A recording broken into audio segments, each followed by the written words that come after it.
Hangi cumhurbaşkanı önce tahmin ediyoruz? Öncelikle son dönemde çok fazla konuşulan bir konudan başlayalım. Savunma sanayi senin için ne kadar önemli? Yani önemli tabii ki. Ama şey de değilim. İHA SİHA bum bum da değilim yani. Önemli evet. Yüksek vergi oranları üzerine çalışma yapılması senin için ne kadar önemli? Çok önemli abi. Anamızı sikiyorlar. Peki araba alırken karşılaştığın vergi oranı için düzenleme senin için ne kadar önemli? Çok önemli. LGBT hakları senin için ne kadar önemli? Çok önemli. Yoksa Hasan'ı nasıl sikeceğim? Akaryakıt, market ve hayatımızın pek çok alanda karşılaştığımız zamlar için düzenleme yapılması ne kadar önemli? Yani her yerden düzenleme yaparsak da para nereden gelecek? İşte diyelim buna. Peki kadın hakları senin için ne kadar önemli? Şunu söylemek lazım. Türkiye'de kadın hakları iyi korunuyor yasalar nezdinde. Ama uygulama yarrak gibi bizde. Bizde sorun uygulamada patlıyor. Baktığında Avrupa'nınkinden daha iyi kadın hakları ile ilgili yasalarımız var, mevcut. Ama uygulamada inanılmaz tökezliyoruz yani. Bence yasalar yeterli. Hatta yasalar yeterinden de fazla. Ya bana yasalar nezdinde kadınların geride olduğu herhangi bir şey gösteremezsiniz. Ben ağzımı açmayacağım bir daha bu konuda. Yasalar çok iyi. Ama uygulamada sıçıyoruz yani. Gösterin bir tane. Burada kızlar da var. Söyleyin kızlar. Kadınların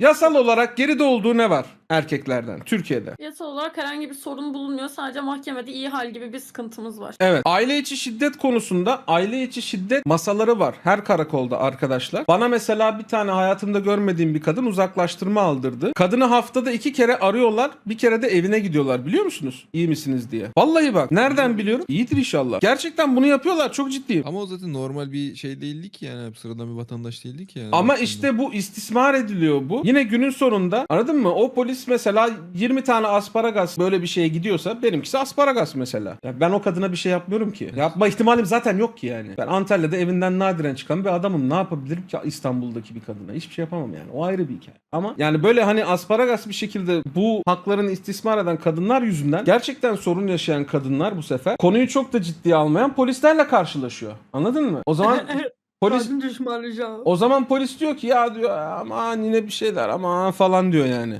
Aslında sistem abuse ediliyor.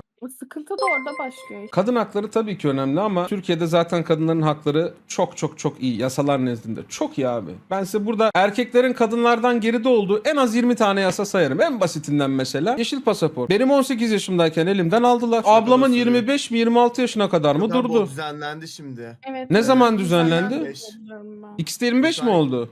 X'te 25 Evet, oldu. ikisi de 25 oldu. En azından onu eşitlemişler. Ben bunu birebir yaşadığım için biliyorum. Ya ben 18 oldum mu yeşil pasaportumu benim aldılar. Normalde şöyle. Ben de döndüm ablamı Evine aradım. kadar. Dedim ki abla dedim senin duruyor mu dedim. Vallahi bende sıkıntı yok dedi. Daha yeni uzattım dedi. Askerlik konusuna hiç girmiyorum zaten. GSS prim borcu muhabbetleri var. Nafaka konusuna zaten girmeyeceğim. Neyse. Eğitimde fırsat eşitliği senin için ne kadar önemli? Eğitimde fırsat eşitliği olmak zorunda. Eski cumhuriyet değerlerimize dönmek zorundayız. Alkol fiyatlarında yüksek vergiler senin için ne kadar önemli? Benim için çok önemsiz. Ben çok alkol tüketen bir insan değilim. O yüzden önemsiz. Ama alkol tüketen insanların da rahat bir şekilde tüketmesini isterim. O yüzden önemsiz diyelim. Son olarak Türkiye içinde bu ekonomik durum, döviz kuru seviyeleri ve yüksek enflasyon senin için ne kadar önemli? Yani bu şöyle, ben paramı TL'de tutup yarın götümün sikilmeyeceğini bilmek isterim. Ben niye hesabımı dolarda tutuyorum? O yüzden önemli. Yine oyumuz Kılıçdaroğlu'na gitti amına koyayım. Abi sen gay de değilsin baktığımızda. Ama ben Türkiye'de LGBT haklarının geride olduğunu düşünüyorum. O yüzden çok önemli benim için. Harbiden benim kafayı taktığım konulardan bir tanesi. Yorumlara bak. Ne demişler yorumlarda? Ne sikik anket? Çok önemli derseniz Kılıçdaroğlu çıkacağı aşikar zaten. Tamam bir dakika. Deneyelim lan. Bir dakika lan. Hayır o ne diyordan gerçekten anket değil bu arada bu. O ne diyordan gerçekten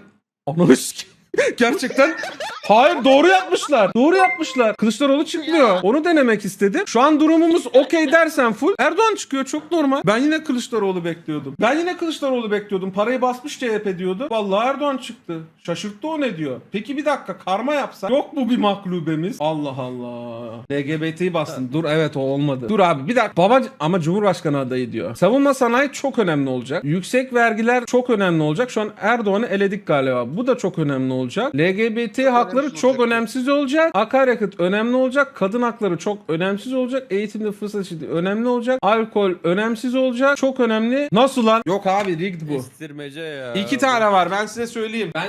2 tane koymuşlar. CHP yine basmış para. Bizim 1 milyar lira sitelerde dolaşıyor yine.